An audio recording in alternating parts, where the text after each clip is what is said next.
But then Cliff is going to invite Mindy skiing and mentions that there's a hot tub. This sends Mindy into a vicious spiral of insecurity. She fears that Cliff will have to see her body in a bikini in winter. And you know what? I actually get this one. You're bundled up in winter. You tend to put on a little weight. It's not the ideal time for the body to be seen. Like a bear.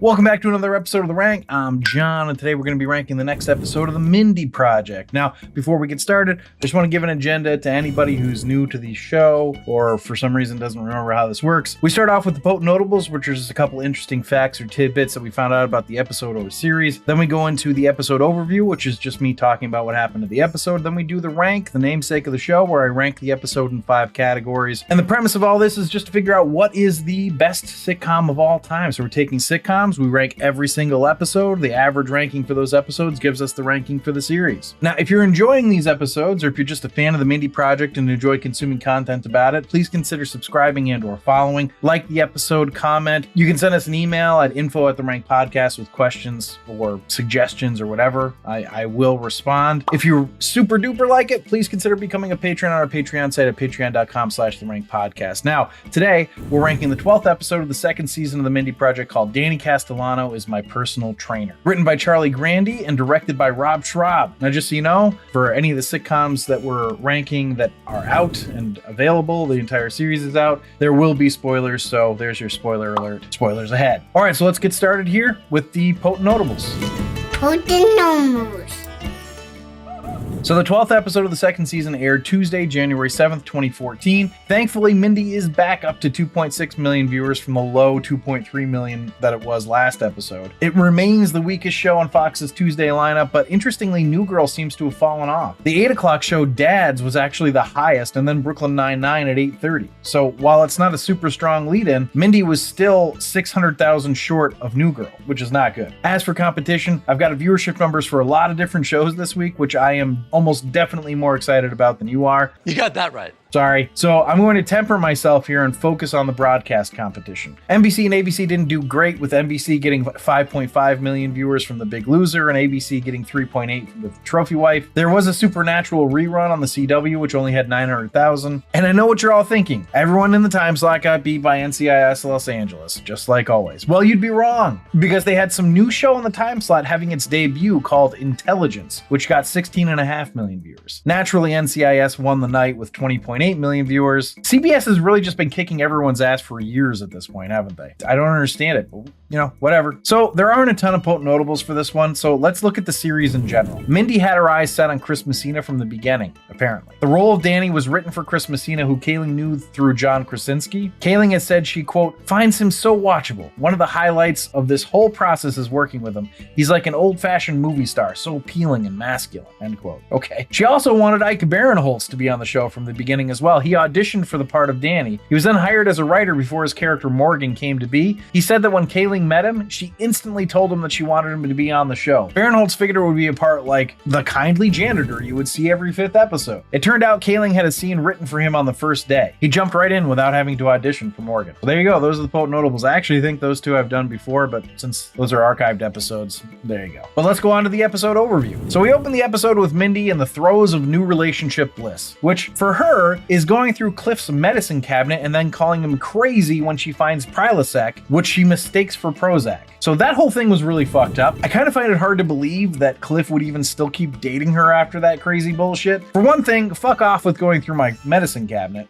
For a second, fuck off with saying that Prozac would make you crazy. That's just messed up. But is it though? Yeah. Now, I wasn't really all that offended, but still, it's messed up. Besides that, though, we get typical funny Mindy hijinks and silliness, like her slipping off Cliff's satin sheets, and then later Cliff slipping off them. It was the double up, actually, that got me. But then Cliff is going to invite Mindy skiing and mentions that there's a hot tub. This sends Mindy into a vicious spiral of insecurity. She fears that Cliff will have to see her body in a bikini in winter. And you know what? I actually get this one. You're bundled up in winter. You tend to put on a little weight. It's not the ideal time for the body to be seen. Like a bear. Now, the point is going to be made later that they've already had sex, but I still get it. There's a difference between the private moment between the two of you and then the judgment of the light of day and the gaze of others, right? So I get it. What I don't get is saying that you never let any of your boyfriends see you naked. That's just dumb. This is what she actually says, so just in case you don't know why I'm saying that. This leads to her determining that she will get into shape and starts out with Morgan as her personal trainer. This is short-lived because he spits in her face, which was hilarious. Then she moves on to Danny. But while this is happening, the B story gets underway somewhat abruptly. We go to Jeremy's office and he just says he needs to take some sick days because he ate gluten because everybody's not separating their food or whatever, and ends up giving Peter the role of office manager during his absence. It all happened kind of quickly and it was like, oh, I guess this is another story that's happening. It sounds like a nonsense B story, and it is for the most part, but I liked it because it gave us a little appreciation for Jeremy. Peter is going to find out how crazy people in the office are and how frustrating it is to try to accommodate their concerns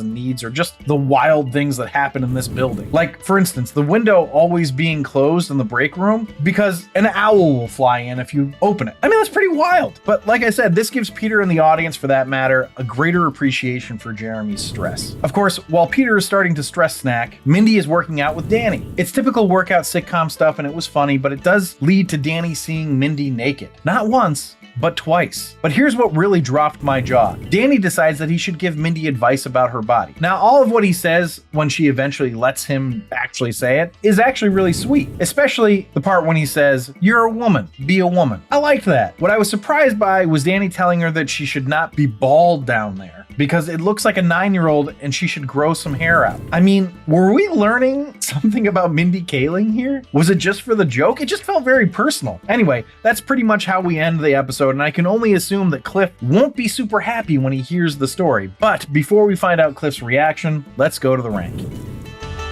A rank.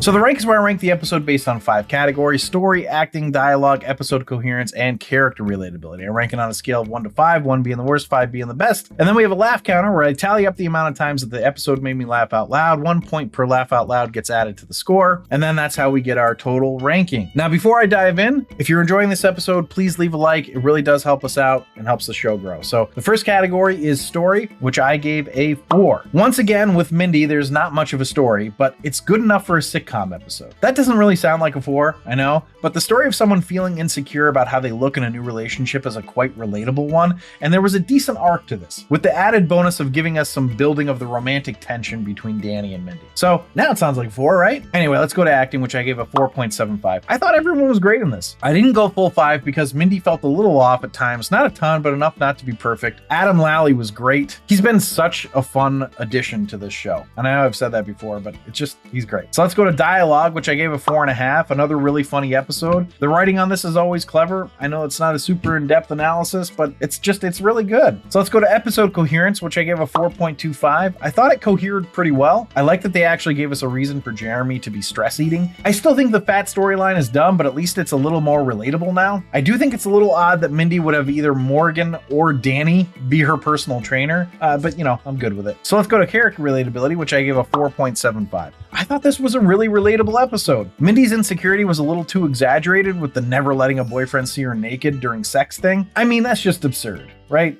But that's not really the point, which I get. I also think it's pretty relatable when you have a crush on someone to find excuses and rationalize doing things with them, i.e. Danny being Mindy's personal trainer. Also, Mindy, why are you prancing around in your office naked? What are you doing? Anyway, it was just short of perfect for me, so pretty damn good. All right, so it's got pretty high scores here. So if it has a decent laugh counter, then it's gonna end up in the top 3 tiers, and it does. I got a 17. So that puts the grand total up to a 39.25, which puts it into the Holy Grail. Almost into the meaning of life. As for the series average, it goes to a 35.3, moving it just that little bit further into the Holy Grail. So thanks for listening and or watching. If you'd like to see a list of our episode and series rankings, you can do that on our website at therankpodcast.com. Remember to subscribe, review, and comment. Please consider supporting us on our Patreon site at patreon.com/therankpodcast, where you can get access to all of our archived episodes. And just to repeat, if you enjoyed this episode, please leave a like. It really does help us out. But I will leave you with this. They say a good trainer gets to know your body. I think Danny may have taken that just a little too literally. Okay, I'm waiting for the punchline. It's not my favorite.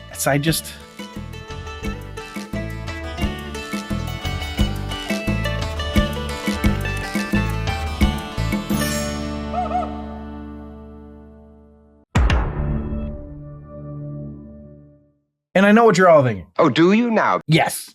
Everyone got beat by NCIS Los Angeles once again in the time slot on CBS. Well, oh no, okay. Okay. And I know what you're all thinking. I don't think you do.